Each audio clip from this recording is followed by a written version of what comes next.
Charlie almost believed it. Something smashed against the wall outside Charlie's bedroom as she pulled on her socks. The smack was followed by the distinctive sound of shattering glass and then an angry growl. Charlie sighed as she pulled her red hair up into a sloppy ponytail. Hopping over her abandoned lacrosse stick and backpack, she hurried out into the hall.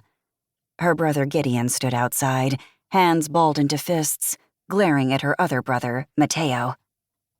A picture frame, glass broken, lay against the wall, answering the unspoken question of what had made the sound.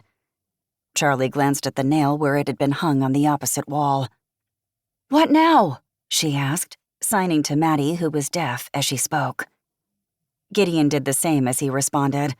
"He needs to watch where he's going," he said angrily, his gestures erratic with emotion. "You need to watch where you're standing," Maddie signed back dismissively.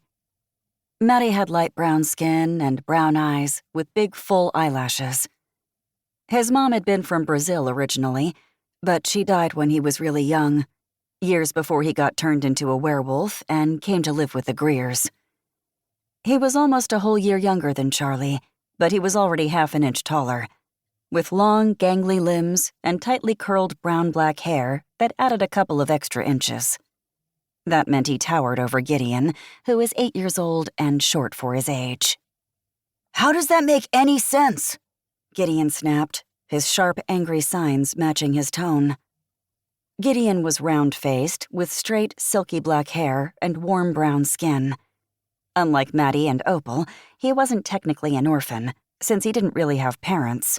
Just a bunch of DNA from lots of people that had been combined to make a baby with special powers. Right now, those powers were making the air around him waver like a heat mirage. Charlie stepped up quickly. "If you two get in a fight and make Mom and Dad miss their flight," she started warningly, fixing Maddie with a look. They sprang apart guiltily. "I didn't do anything," Gideon muttered, pushing his glasses up and looking sullen.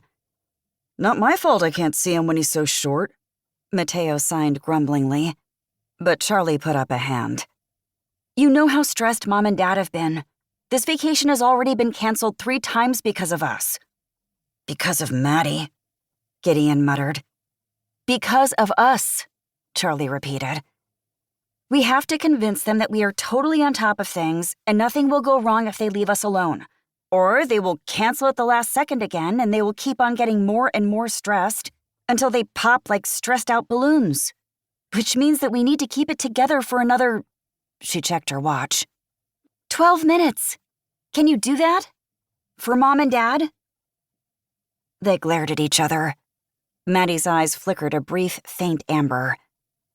Finally, he signed a quick fine at her and turned on his heel, stomping down the stairs. Gideon gave Charlie a plaintive look.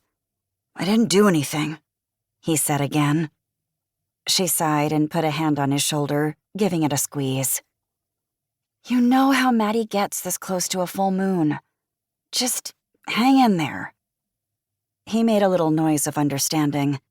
At that moment, her mother's voice called from downstairs. "Charlie, could you come here a minute?"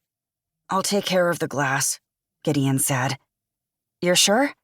Charlie asked. "It's my fault it broke anyway. I lost control," he said, head hanging. "I'm the one who was supposed to make sure those were secured better," Charlie pointed out, guilt twisting in her gut. Everything had to be earthquake-proof with a telekinetic 8-year-old in the house. She'd meant to get around to securing the pictures. She had. But there was always so much to do. Charlie wasn't sure if Mateo was actually grumpy because of the full moon or because of preteen hormones.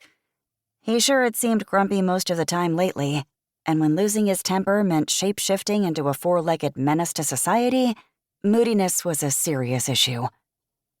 Of course, they had to keep the furniture nailed down in case Gideon got upset. And when Opal had nightmares, she almost burned the house down. So maybe Charlie shouldn't complain about Maddie too much. Even if he always seemed to destroy her shoes when he went on a chewing spree. Which was why Charlie puppy-proofed and earthquake-proofed and fire-proofed the house and checked the fire extinguishers every week.